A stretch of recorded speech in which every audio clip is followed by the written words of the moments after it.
부정선거 규명운동을 하시는 분들도 한 가지만 계속 집중을 하시기 때문에 전체 숲을 못 보는 분이 굉장히 많거든요. 저는 2020년 그 4.15 총선을 기준점으로 해서 부정선거 규명을 하고 있어요. 그 이후에 있었던 모든 선거가 다 부정선거입니다. 심지어 강서구청장 보궐선거도 부정선거예요. 2020년부터 2026년 사이에 선거가 여러 차례 있었는데도 불구하고 2020년을 기준으로 계속해서 규명운동을 하는 이유가 있습니다. 2020년 4.15 부정선거는 범죄자들이 안 들키려고 노력을 했거든요. 근데 그 뒤에는 안 들키려고 노력을 그다지 하지 않고 있습니다. 안 들키려고 그래도 조금 노력을 했던 마지막 선거가 2022년 3구 대선이에요. 그 뒤에 있었던 선거, 교육감 선거라든지 최근에는 6구 대선, 아예 들키든 말든 상관 안 한다 이렇게 갔기 때문에 들키지 않으려고 노력했던 2020년 4.15 부정선거를 중심으로 먼저 부정선거 메커니즘을 이해를 해야지 여러분들이 모든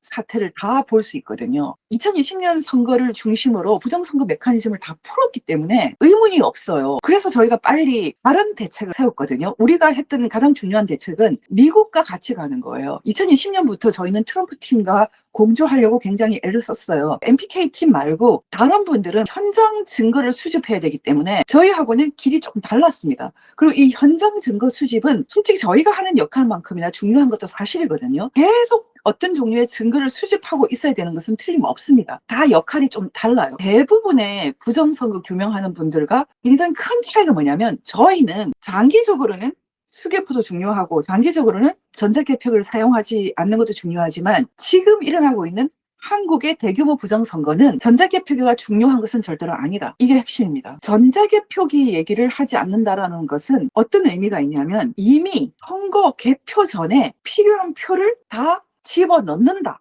이게 굉장히 핵심입니다. 우리는 전자개표기를 사용하는 부정선거가 아니다라는 것이 기본 전제입니다. 사용할 수도 있겠지만은 그것은 보조적이고 거의 의미가 없다. 여러분에게 쉽게 한번 설명해 보겠습니다. 이건형 판세표라는 것은 여러분 다 알고 있지 않습니까? 이건형 판세표가 중요한 이유는 이건형 판세표에 사전투표 보정값 이렇게 되어 있거든요. 그리고 사전투표 보정값이라는 것은 2020년 4.15 부정선거가 있기 한 두 달 전에 이미 다 만들어진 겁니다. 이 판세표가 우리에게 보여주는 가장 중요한 것은 사전투표만 보정을 해도 목표치에 이를 수 있다는 거거든요. 그래서 이 범법자들은 일단 당일이 아니고 사전에서만 승부를 보는 방법을 개발을 했다. 이게 핵심입니다. 당일에도 부정선거가 있다고 해도 그것은 아주 보정적인 것이고 사전투표로 승부를 걸었다는 것이 굉장히 핵심이거든요. 그래서 많은 디테일들은 나중에 얘기하고 먼저 본질을 얘기하기 위해서 사전만 한다는 것은 이런 것입니다. K지역이라고 하겠습니다. 그럼 K지역에 민주당에서 여론조사를 해봤더니 인구가 200명인데 100명밖에 투표를 안 하겠대. 그러면 여러분 투표율이 얼마가 됩니까? 50%잖아요. 투표를 하는 100명 중에서 또 여론조사를 엄격하게 해봤더니 국힘을 60%가 찍고 민주당이 40% 찍는답니다. 근데 이 K지역은 무조건 이기고 싶어요. 여기 한교안과 이낙연이 붙었어요. 그래서 무조건 이낙연을 승리시키고 싶어요. 60표가 한교안을 찍고 40표가 이낙연을 찍어요.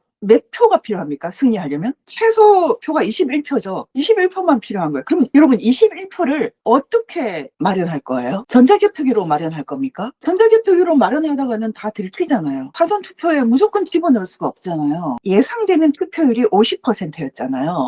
투표율을 10%를 높여요. 그러면 20표가 생기죠. 투표율을 10%를 높여야 되죠. 10%를 높이면 20표잖아요. 11%를 높이면 21표가 넘죠. 21표를 얻기 위해서 일단 투표율을 11%를 높이면 되지 않습니까? 이게 바로 부정선거 방법이라는 거예요. 그래서 기본적으로 지금 일어나고 있는 사전 부정선거는 투표율을 높이는 부정선거입니다. 일단 투표율을 높여서 그만큼을 민주당에 보내주는데 그러면 투표율 11%만 높이면 바뀌죠. 투표율을 높이는 것은 전산으로 높여야 돼요. 전산으로. 사전 투표가 끝나고 나서 개표하기 전까지 필요한 22표를 집어넣어야 되잖아요. 그럼 이걸 어떻게 집어넣을 것인가? 이게 핵심이에요. 투표율을 먼저 높이고 22표 실물표를 집어넣어야 되거든요. 이걸 어떻게 집어넣을 것입니까? 이게 우체국이죠. 일단 반은 우체국, 우체국으로 하는 것은 한계가 있거든요. 우체국을 할 때 어떻게 하는 것이 한계가 있는지 설명을 해드릴게요. 지금 하고 있는 부정선거는 무조건 한 자리에서 프린트를 하는 거거든요. 그러니까 제가 범죄자라고 할게요. 다 모여라. 프린트해서 종료를 위해서 22표를 프린트를 해야죠. 11% 높였으니까. 22표를 프린트를 했어요. 다 종로표죠. 출발점을 정해야 되잖아요. 출발점. 종로 22표가 어디서 출발하는지 서초도 찍고, 그리고 잘 안 들키는 곳 전남 순천 넣고, 그 다음에 마라도도 하나 넣어, 저기 민통선 지역도 하나 넣고, 22표를 할 때 출발지 도장을 찍어야 되지 않습니까? 실물 도장을 찍는 게 아니라 다 인쇄니까 제 컴퓨터로 불러내면 나오겠죠. 복사해서 붙여넣고 프린트 띡띡 하면은 22개가 만들어지잖아요. 22표 중에서 반은 우체국으로 한다 칠 때 제일 어려운 게 뭐예요? 종로에 가는 건데 출발점을 정하는 게 가장 힘들잖아요. 출발점. 우편 투표를 할 거 11개 프린트 해놓고 11지역 출발지를 정해야 돼요. 투표율을 계속 발표를 하잖아요. 투표율을 발표를 할 때는 종로를 발표를 하지 출발지를 발표하는 게 전혀 아니지 않습니까? 지금 종로가 뭐 사전 10% 투표했어, 12% 투표했어, 13% 투표했어. 투표율을 매시간 발표를 한단 말입니다. 출발지가 아니라 도달지, 투표하는 사람의 주소지를 발표하는 거거든요. 출발지는 갈 길이 없잖아요. 어디서 찍은 편지, 그거는 한 자리에서 프린트해서 인쇄를 불러내가지고 딱 붙이면 되잖아요. 그쵸? 그런데 이걸 붙일 때 예를 들어서 부천 그때 신중동이다. 신중동에서 출발한 것처럼 이렇게 넣었는데 신중동에 실제로 몇 사람이 찍었는지는 선관위에서 세지도 않고요. CCTV도 막아버리고, 우리가 그 숫자를 체크하기 위해서 카메라를 설치하면은 감옥에 보낸다니까요. 이 출발지에 정확한 숫자가 체크되면은 이게 큰일이거든요. 그래서 CCTV도 없애버리고 찍지도 못하게 하고, 가장 큰 비밀은 출발지 숫자를 정하는 거예요. 왜냐하면 투표율을 발표하는 것은 출발지는 전혀 발표를 안 합니다. 도달지, 종로에서 표가 22표가 필요한데 필요한 이곳에 일단 계획표상 투표율을 10% 높이기로 하고, 그만큼만 딱 계획을 해서 발표를 하는 거예요. 그러니까 사실 가장 중요한 전산적인 작업은 투표율을 계획치대로 정하는 겁니다. 출발점은 한 자리에 앉아서 제가 정해야죠. 관내 사전이 안 되도록 일단 관내 사전이어야 되니까요. 관내 사전이 될 수 있는 곳, 서초도 좀 하고, 특히 뭐 전라도를 많이 하겠어요. 부천도 할게. 이렇게 딱 맞춰가지고 도장 불러내서 따다닥 찍어가지고 프린트 해가지고 봉투에 넣어서 우편 집중국으로 보내잖아요. 말하자면 한 번 거치는 곳이 있거든요. 이걸 이해하면은 왜 부천 신중동에서 평균 4초에 한 명씩 사람이 표를 찍었다든지, 심지어 어떤 시간대에는 1점 몇 초에 한 명 찍었다든지, 민통선에서 인구보다 더 많은 사람이 찍었다든지, 온갖 얘기들, 어느 지역에는 인구보다 더 많은 사람들이 거기서 투표를 했다든지, 이런 얘기가 다 이해가 되지 않습니까? 출발점이 관리가 안 되는 거죠. 특히 인구를 넘어버리는 거, 막 온갖 다 얘기를 다 하거든요. 거기는 원래 관광지라서 사람들이 많이 간다. 민통선 지역은 원래 군무원들이 잘 나타난다. 온갖 얘기들을 다 하는데 선관위에서, 아니 그런 얘기가 왜 필요합니까? 제가 얘기하는 실물 마지막 프린트하는 명부에 사전했다는 사람들 다 살아있는 사람이고 투표한 사람인지 확인하면 되죠. 일단 한 군데서 프린트해서 우편 투표를 하는 게 반이다. 나머지 11표는 어떻게 할 것인가? 전부 우편 투표만 하면은 다 티가 나니까 관내 사전에서 좀 해줘야 됩니다. 관내 사전. 근데 관내 사전은 우체국을 통과하는 게 아니잖아요. 그럼 어떻게 해야 됩니까? 관내 사전은 있습니다. 통갈이 통뜯기죠. 강서구청을 보면 아실 텐데 근데 사전이 없었거든요. 사전이 없는 경우도 마찬가지예요. 당일만 해야 되는 경우도 있어요. 그러니까 모든 상황마다 부정선 방법이 다 똑같은 게 아니에요. 오늘 굉장히 우스꽝스러운 얘기, 투명함을 하자고 했더니 여러분 이게 투명한 거예요? 지금 이때까지 한국 유권자들이 통에 넣을 때 저 안에 저런 보자기, 헌금이 하나 더 있다는 것을 알았던 사람도 별로 없거든요. 투명하게 하자고 했더니 거치대를 지금 투명하게 하는 걸로 발표를 했어요. 지금 선관위는 한국 사람들을 지금 바보로 생각하거든요. 프랑스식으로 투명하게 하자고 했더니 거치대만 투명하게 하고 행랑, 저 보자기는 그대로 뒀어요. 바로 저 보자기가 핵심이죠. 저 보자기 방식으로 하면은 거치대에다가 참관인의 서명을 하고 이런 건 쓸모가 없거든요. 그 뗐다 붙였다 할 수 있지 않습니까? 근데 저 보자기를 아는 사람도 없었어요. 실제로는 이 행랑이 굉장히 중요한 역할을 하거든요. 투표함의 표지의 분량을 숨길 수가 있으니까요. 그리고 행랑을 미리 준비해서 바꿔치기 하기도 쉽고, 이 행랑이 움직이는 모든 과정이 굉장히 사각지대가 많아요. 경찰을 딸려서 보낸다. 경찰을 어떻게 믿습니까? 지금 경찰을 움직이는 수장인 안전부 장관이 핵심 범법자라고 제가 지목을 했잖아요. 경찰이 도와주지 않는데 어떻게 이런 종류의 부정선거를 합니까? 행랑, 보자기, 이 보자기에 비밀이 있단 말이에요. 2020년부터 지금까지 하고 있는 부정선거는 사전표율 조작이 모든 전산 조작의 핵심이다. 전자개표기를 가지고 표를 왔다 갔다 이동하는 게 아니다. 그래서 간내 사전은 보자기 또는 콩가리, 그리고 관내 사전은 우체국 세탁, 이렇게 얘기를 했어요. 그것도 안 되면 물론 당일에도 집어넣지만은 지금 일어나는 부정선거는 결코 전자개표기 부정선거가 아니다. 이걸 이해하셔야 돼요. 왜 망 분리가 안 되냐? 망을 열어주지 않으면은 투표율 계산을 못 하니까요. 투표율이 실시간이 계산이 돼야 되거든요.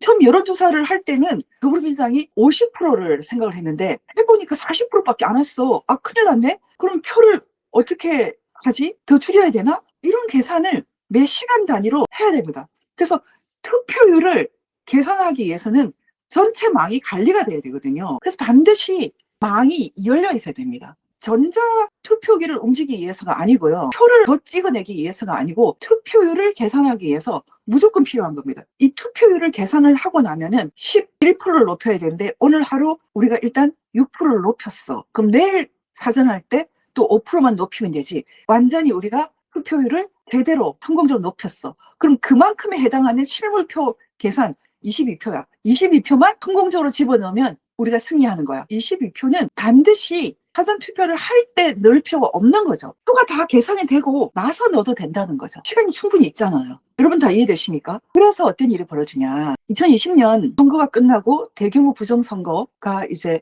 의심되니까 저희가 빨리 다 보전을 했지 않습니까? 그때는 이 방식이 들킬 거라고 생각을 못 한 거예요. 그래서 전산으로 투표율을 계산하고 각 지역마다 필요한 표를 집어넣는데 이 사람들이 예를 들면은 투표를 올린 것으로 계산하면은 집어넣는 표는 24표여야 했는데 23표만 넣어도 뭐 이기는데 굳이 24표? 이런 식으로 엄밀하게 넣지를 않은 거예요. 전국이 다 똑같았어요. 그래서 실물표를 일단 집어넣긴 집어넣는데 전산으로 계산하는 것과 딱 맞지를 않은 거예요. 그래서 마침 이렇게 보전을 해서 수를 세면 모든 지역구에서 선관위가 발표한 숫자는 35인데 실물표 들어있는 것은 31밖에 없네? 그런 현상이 모든 읍면동에서 나타나게 돼 있다는 말입니다. 전자개표기로 표를 이동하는 세계가 아니다. 일단 투표율을 먼저 높여놓고 그만큼 필요한 실물표를 계산을 해서 사후에 집어넣는 방식이다. 이렇게 아무리 설명을 해도 그냥 안 들어요. 그건 규명하는 사람도 마찬가지예요. 사전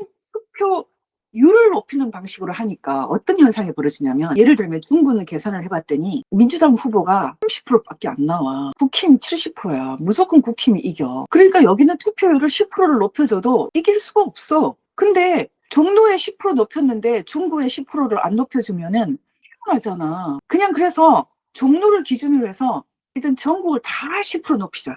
전국을 다 10% 높여. 그러면 올해는 사람들이 다 사전선거를 많이 하는구나. 10%는 별로 티가 안 나거든. 그래서 전반적으로 전국을 전부 10%를 높여요. 이미 높였으니까 조금씩 더 계산을 해줘가지고 선거비도 좀 받아가게 하자. 10%만 높이면은 다 안값은 나오잖아. 조금만 더 보태주면은 15% 넘어가면은 전부 선거비 전체 다 보전받아.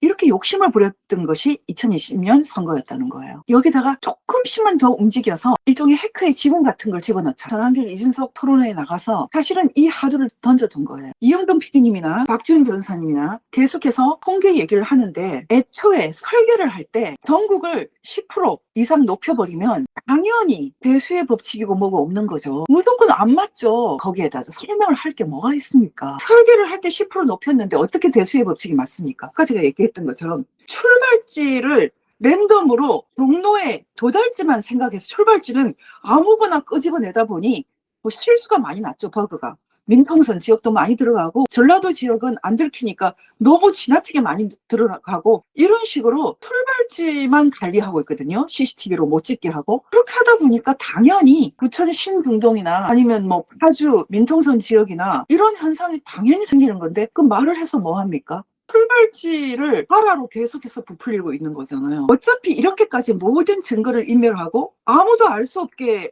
한 이상은 이 선관위를 따돌리고 검증을 할 수 있는 방법은 하나밖에 안 남았습니다. 절대로 이조를 할 수 없는 것. 그건 하나는 팔로드 파티라는 알고리즘인데 그건 완전 전문가용이잖아요. 일반인들은 그게 왜 중요해? 그것까지 이해시키는 것은 고문이지라는 사람이 너무 많은 거죠. 이번에 전환기 선생님이 팔로드 파티 얘기하지 마라고 해서 제가 그걸 받아들였다니까요. 그건 어차피 미국을 설득하기 위해서 계속 연구한 거야. 다 번역을 해서 미국에 다 보냈잖아요. 2020년부터. 트럼프 팀들도 다 봐라. 이 알고리즘은 IT를 아는 사람들은 절대로 부정할 수 없다. 이걸 다 저희가 전달을 한 거 아닙니까? 이번에 사실 5분도 제대로 얘기를 못했는데 그나마 제일 열심히 고집을 부리면서 얘기한 것이 우리가 당일날 사인을 하는, 여러분 당일날 우리가 투표하러 가면은 자기 주민번호 이렇게 확인을 해서 사인을 하지 않습니까? 그 명부에. 그 실물 명부를 계속 말을 했던 이유는 그 실물 명부에 모든 비밀이 다 들어있기 때문이에요. 그 실물 명부에는 투표를 한 사람이 있고 안 한 사람이 있고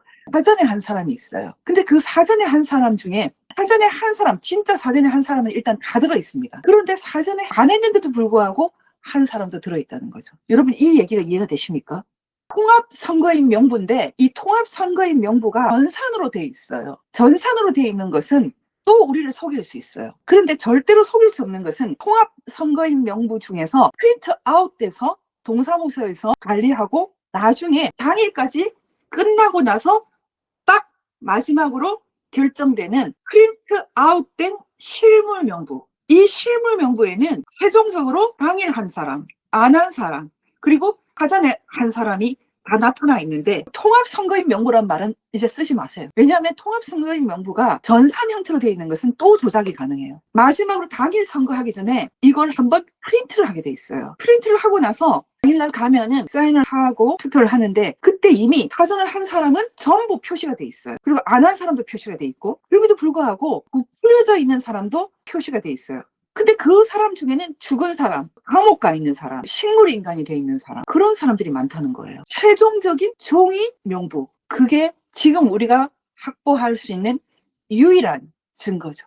서버나 이런 건 이미 다 없애버렸어요. 이번 지방선거 때 참관하시는 분들은 이 실물 명부에 들어있는 정보를 확보를 해야 되거든요. 레이어 1화 이런 것은요, 처음에 투표율을 높여놓고 실물을 집어넣을 때 엄격하게 엄밀하게 집어넣지 않았기 때문에 대법원에서 이렇게 보전을 할 때 숫자 안 맞으면 다 들키니까 숫자를 빨리 맞추기 위해서 급하게 아예 새로 세트를 만들어 집어넣은 거다. 그러다 보니까 엉망진창 뭐 일장기 들어가고 미스프린트 들어가고 그런 것은 전부 재검표를 준비할 때 들어간 거지 개표할 때 투표할 때 그런 거 갖고 투표한 사람은 한 명도 없습니다. 그런데 그거는 2020년 얘기하는 거죠. 2020년 이후에는 이게 한번 다 들켰기 때문에 또 다른 방법을 쓰고 있거든요.